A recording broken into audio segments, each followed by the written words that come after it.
ভাই উন্মাদের মতো কথাবার্তা।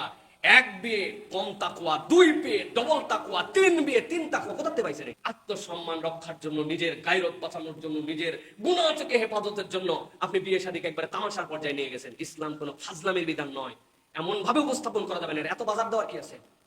এত বাজার দেওয়ার কি আছে?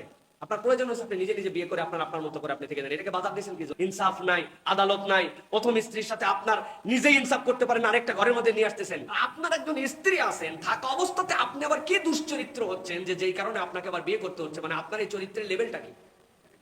আপনার এই চরিত্রের লেভেলটা কি? আপনি এই মাত্রাটা তারা কি বোঝাতে চাচ্ছেন? চরিত্র রক্ষার জন্য বিয়ে করা কি ইসলামী আকীদার সাথে যায়? বর্তমান বাংলাদেশে দ্বিতীয় বিয়ে নিয়ে অনেক কথা হচ্ছে। দয়া করে এ বিষয়ে কিছু কথা বলবেন।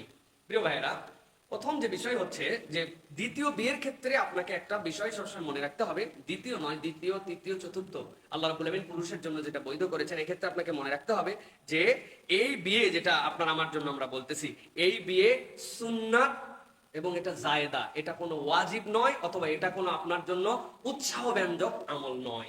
এটা আপনার প্রাইম টাস্কে মনে রাখতে হবে। দুই নম্বর কথা, চরিত্র রক্ষার জন্য দ্বিতীয় বিয়ে, এই টার্ম, এই কথাটাই হচ্ছে ইসলামের সাথে একটা সাংঘর্ষিক কথা এবং ইসলামকে উপহাসের পাত্র বানানোর কথা। বলবেন কিভাবে?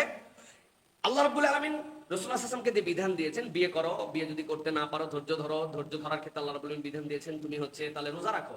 তাহলে বিবাহ বহির্ভূত অবস্থাতেই কোন ব্যক্তির চরিত্র হেফাজতের জন্য আল্লাহ রাব্বুল আলামিন এই বিধান দিয়েছেন।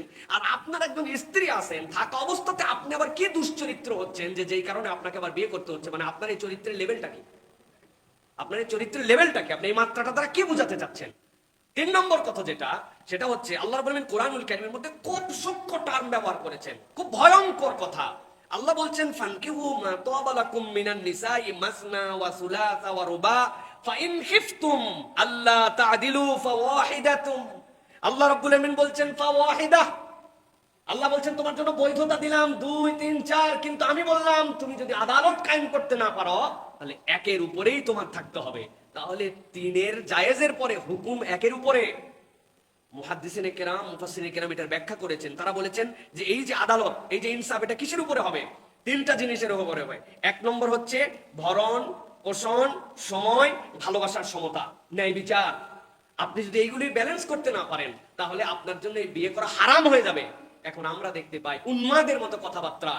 এক বিয়ে কম তাকওয়া, দুই বিয়ে ডবল তাকওয়া, তিন বিয়ে তিন তাকওয়া কোথাতে পাইছেন? এটা ইসলামের বিধান নিয়ে কথা বলার সময় আপনাকে হুঁশ জ্ঞান করে কথা বলতে হবে। হ্যাঁ, ইসলামের দ্বিতীয় বিয়ে বৈধ, এটা নিয়ে যদি কেউ কথা বলে তাহলে তার ঈমান চলে যাবে।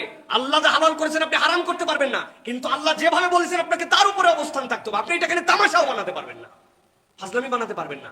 ভালো করে মনে রাখেন একটা বিষয়, এই সমাজে জেনা হয়, ব্যভিচার হয়, অনাচার হয়, জুলুম হয়, হারাম রিলেশন হয়, কঠোর এর উপরে আমাদের বক্তব্য থাকতে হবে যে হারাম রিলেশন ইসলামে বৈধ নয়, ইসলামে জেনা ব্যভিচার হারাম।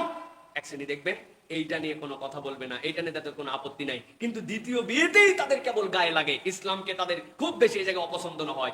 এরাও যেরকম ইসলামের বিধানের ব্যাপারে বাড়াবাড়ি করছে, আবার আল্লাহ যেটা জায়েজ রাখছেন ওইটাকে আপনি ওয়াজিব বানাইছেন, ওইটাকে আপনি একদম নবী রাসূলের আমল দিয়ে মানুষ সকলকে করতে এরকম উৎসাহ দিচ্ছেন। কারণ নাই, কিছু নাই, ইনসাফ নাই, আদালত নাই। প্রথম স্ত্রীর সাথে আপনার নিজেই ইনসাফ করতে পারেন, আরেকটা ঘরের মধ্যে নিয়ে আসতেছেন। এই তামাশার নাম ইসলাম নয়।